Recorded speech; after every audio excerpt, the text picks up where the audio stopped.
I applied for a loan in dollars, but I received it in pounds, and the value of the pound has dropped.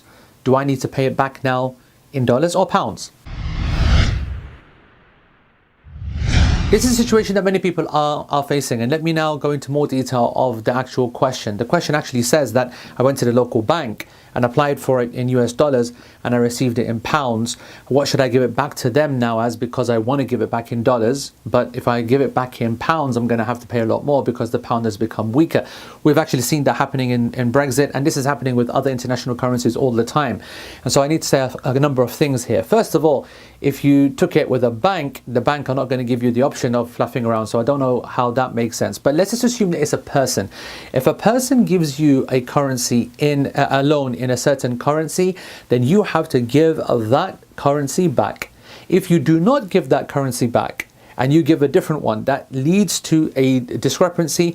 You're going to create problems. You are risking falling into riba, and that's why it's a condition that when it comes to money exchange, that it's given hand to hand immediately if possible, and if on a delay, then it's got to be the exact same quantity.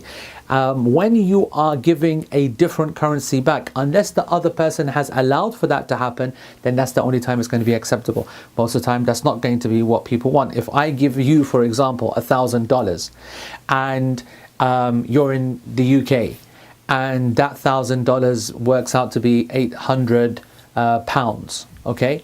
So you now receive 800 pounds and you're thinking, right, I need to give 800 pounds back. But the person says, no, I don't want 800 pounds back. You received it as 800 pounds. I want $1,000 back.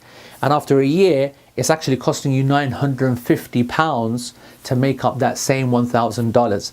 That other person is still going to want then the equivalent of the money that they gave you. They don't want 800 pounds back, because 800 pounds will be equivalent to $900 or whatever it is. No, they want their $1,000 back. And that is the condition of a loan. When you give a loan, a qard, when you are in this scenario, then you have to give back exactly what you received. Now, unless the other person waives it. And if the other person waives it, it means they're taking the hit and they're taking the loss. And if they're happy to do that, then, bully to them.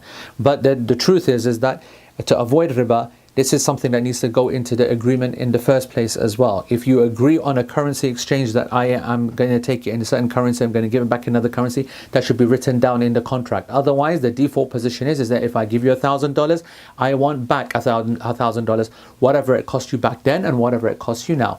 Allah knows best. Hey, thank you for watching, and subscribe so you can continue to get the rest of the videos. I don't know, whether somewhere over here, there, whatever, whatnot.